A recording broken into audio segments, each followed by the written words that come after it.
Sound tracks അവതരിപ്പിക്കുന്ന ഈ പരിപാടിയിലേക്ക് ഞങ്ങളുടെ എല്ലാ മാന്യ ശ്രോതാക്കൾക്കും സ്വാഗതം.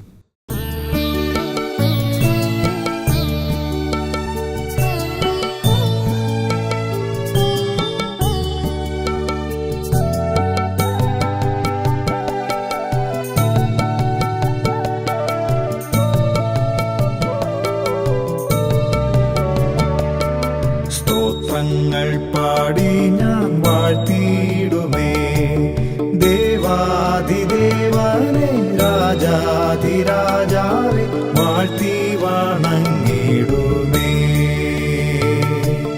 ദേവാധിദേവനെ രാജാധിരാജാവെ വാഴ്ത്തി വണങ്ങിടുമേ. അത്ഭുത നിത്യസ്നേഹം എന്നിൽ സന്തതം തന്നിടും ദൈവസ്നേഹം, എന്നും മാറാത്ത ദിവ്യ സ്നേഹം, എന്നിൽ വസിക്കും സ്നേഹം, എന്നും മാറാത്ത ദിവ്യ സ്നേഹം, എന്നിൽ വസിക്കും സ്നേഹം. സ്തോത്രങ്ങൾ പാടി ഞാൻ വാഴ്ത്തിയിടുമേ ദേവാധിദേവനെ രാജാധിരാജാവെ വാഴ്ത്തി വണങ്ങിടുമേ. ദേവാധിദേവനെ രാജാധിരാജാവെ വാഴ്ത്തി വണങ്ങിടുമേ. ഇന്ന് നമ്മോട് വചനത്തിൽ നിന്ന് സംസാരിക്കുന്നു ഡോക്ടർ വർഗീസ് ജോൺ, തിരുവനന്തപുരം. നാം ദൈവത്തെ എപ്പോഴും ആരാധിക്കുന്നവരാണ്. എന്നാൽ ആഴ്ചവട്ടത്തിൻ്റെ 1-ാം ദിനം കർത്താവായ യേശുക്രിസ്തുവിൻ്റെ മരണ പുനരുത്ഥാനങ്ങളെ പ്രത്യേകമായ ഒരു നിലയിൽ ഓർത്ത് കർത്താവിനെ ആരാധിക്കുന്നവരാണ്. അതിന് നമ്മുടെ ഹൃദയത്തെ പ്രേരിപ്പിക്കുന്ന ഒരു വാക്യം വായിക്കുവാൻ ആഗ്രഹിക്കുന്നു. റോമർക്കെഴുതിയ ലേഖനം 5-ാം അധ്യായം 8-ാം വാക്യം. ക്രിസ്തുവോ നാം പാപികളായിരിക്കുമ്പോൾ തന്നെ നമുക്ക് വേണ്ടി മരിക്കുകയാൽ ദൈവം തനിക്ക് നമ്മോടുള്ള സ്നേഹത്തെ പ്രദർശിപ്പിക്കുന്നു. ദൈവം സ്നേഹം തന്നെ എന്ന് തിരുവചനം പ്രഖ്യാപിക്കുന്നു. സ്നേഹസമ്പൂർണനായ ദൈവം മനുഷ്യനോടുള്ള തൻ്റെ സ്നേഹത്തെ എങ്ങനെ പ്രദർശിപ്പിച്ചു എന്നതാണ് ഈ വാക്യത്തിലെ പ്രതിപാദ്യം. വേദപുസ്തകത്തിലെ അതിപ്രധാന വിഷയങ്ങളിലൊന്നാണ് ദൈവസ്നേഹം. ദൈവം ചെയ്യുന്ന എല്ലാ കാര്യങ്ങളും സ്നേഹത്തിൽ അടിസ്ഥാനപ്പെട്ടതാണ്. സ്നേഹത്തിലാണ് ദൈവം ഈ പ്രപഞ്ചത്തെ സൃഷ്ടിച്ചത്. തൻ്റെ സൃഷ്ടിജാലങ്ങളെ അനുദിനം പരിപാലിക്കുന്നതിലൂടെ ദൈവം തൻ്റെ സ്നേഹത്തെ വെളിപ്പെടുത്തുന്നുണ്ട്. ദൈവം പാപിയെ ശിക്ഷിക്കുന്നത് പോലും ഒരു നിലയിൽ അവനോടുള്ള സ്നേഹത്തിൻ്റെ പ്രകടനമാണ്. പല നിലകളിൽ തൻ്റെ സ്നേഹത്തെ സൃഷ്ടിയുടെ ആരംഭം മുതൽ ദൈവം പ്രദർശിപ്പിച്ചിട്ടുണ്ടെങ്കിലും ദൈവസ്നേഹത്തിൻ്റെ ഏറ്റവും മഹത്തായ പ്രദർശനം നാം കാണുന്നത് കർത്താവായ യേശുക്രിസ്തുവിൻ്റെ കാൽവറിയിലെ ക്രൂശിലാണ്. ഈ യാഥാർത്ഥ്യമാണ് പൗലോസ് ഇവിടെ രേഖപ്പെടുത്തിയിരിക്കുന്നത്. ക്രിസ്തുവോ നാം പാപികളായിരിക്കുമ്പോൾ തന്നെ നമുക്ക് വേണ്ടി മരിക്കുകയാൽ ദൈവം തനിക്ക് നമ്മോടുള്ള സ്നേഹത്തെ പ്രദർശിപ്പിക്കുന്നു. ദൈവസ്നേഹത്തിൻ്റെ മഹത്വം മനസ്സിലാക്കണമെങ്കിൽ ദൈവസ്നേഹവും മാനുഷിക സ്നേഹവും തമ്മിലുള്ള വ്യത്യാസം നാം അറിയണം. 2-3 കാര്യങ്ങൾ ചൂണ്ടിക്കാണിക്കുവാൻ ഞാൻ ആഗ്രഹിക്കുന്നു. ഒന്നാമതായി, ദൈവസ്നേഹം നിരുപാധിക സ്നേഹമാണ് എന്ന് പറഞ്ഞാൽ ഒരു വ്യവസ്ഥയും കൂടാതെ, ഒരു കാരണവും കൂടാതെ ദൈവം മനുഷ്യനെ സ്നേഹിച്ചു. മാനുഷിക സ്നേഹം എപ്പോഴും ചില ഉപാധികളിൽ അധിഷ്ഠിതമാണ്.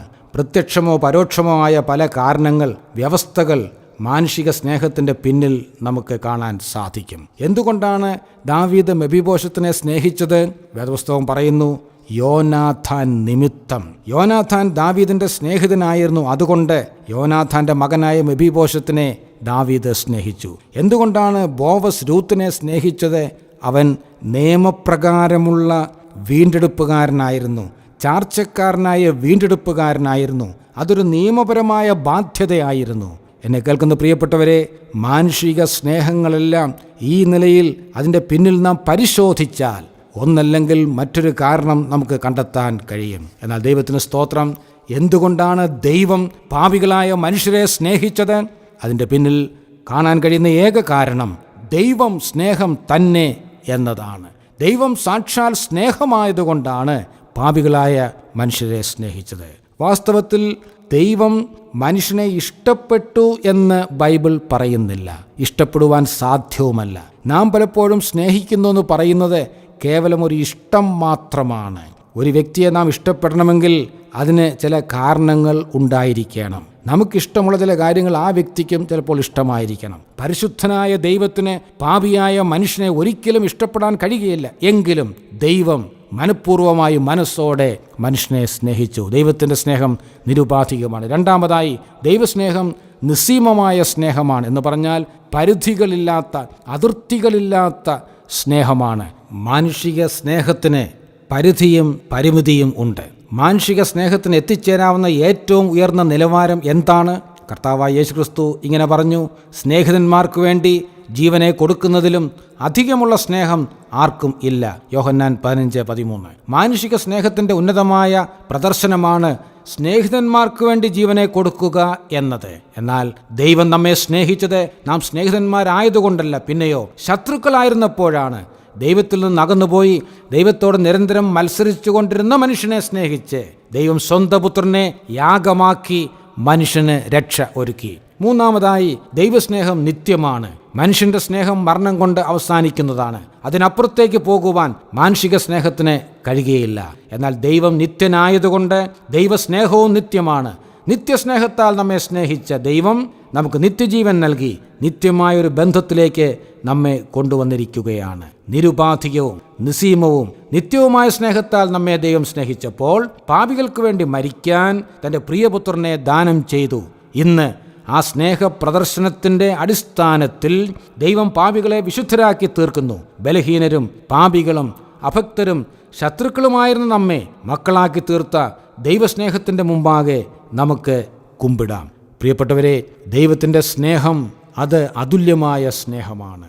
അത് വലിയ സ്നേഹമാണ്. കാൺമീൻ, നാം ദൈവമക്കളെന്ന് വിളിക്കപ്പെടുവാൻ പിതാവ് നമുക്ക് എത്ര വലിയ സ്നേഹം നൽകിയിരിക്കുന്നു എന്ന് യോഹന്നാൻ എഴുതുന്നു.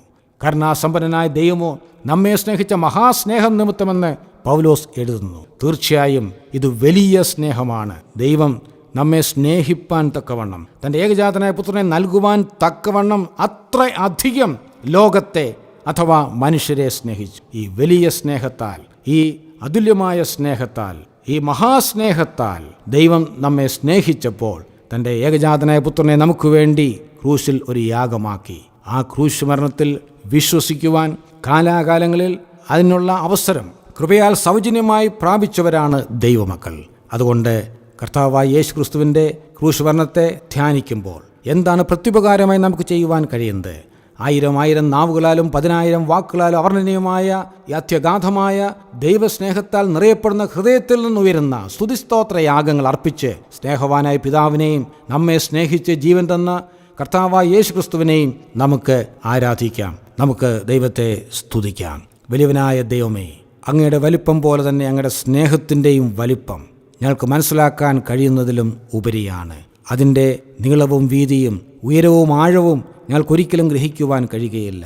അത്യഗാധമായ ആ സ്നേഹത്താൽ, അതുല്യമായ സ്നേഹത്താൽ അങ്ങ് ഞങ്ങളെ സ്നേഹിച്ചപ്പോൾ സ്വന്തം പുത്രനെ ആദരിയാ ഞങ്ങൾക്ക് വേണ്ടി ഏൽപ്പിച്ചു തന്നല്ലോ. ആ സ്നേഹത്തിൻ്റെ മുമ്പാകെ ഞങ്ങളുടെ തലകളെ വണക്കി ഞങ്ങളെ ആരാധിക്കുന്നു, അങ്ങയെ നമസ്കരിക്കുന്നു. കർത്താവായ യേശുക്രിസ്തുവിൻ്റെ ധന്യമായ നാമത്തിൽ തന്നെ ആമേൻ. ജീവനേകിയ സ്നേഹം സർവലോകത്തിൻ ശാപത്തെ നീക്കും സ്നേഹം, ജീവശക്തിയാം ക്രൂശിൻ സ്നേഹം, ഉള്ളം കവരും സ്നേഹം. ജീവശക്തിയാം ക്രൂശിൻ സ്നേഹം, ഉള്ളം കവരും സ്നേഹം. സ്തോത്രങ്ങൾ പാടി ഞാൻ വാഴ്ത്തിയിടുമേ ദേവാധിദേവനെ, രാജാധിരാജാവെ വാഴ്ത്തി വണങ്ങിടുമേ. ദേവാധിദേവനെ, രാജാധിരാജാവെ വാഴ്ത്തി വണങ്ങിടുമേ. വാക്കുമാറാത്ത സ്നേഹം, തിരുവാഗ്ദത്തം തന്നെന്നെ നിർത്തും സ്നേഹം, സർവവല്ലഭനാമെൻ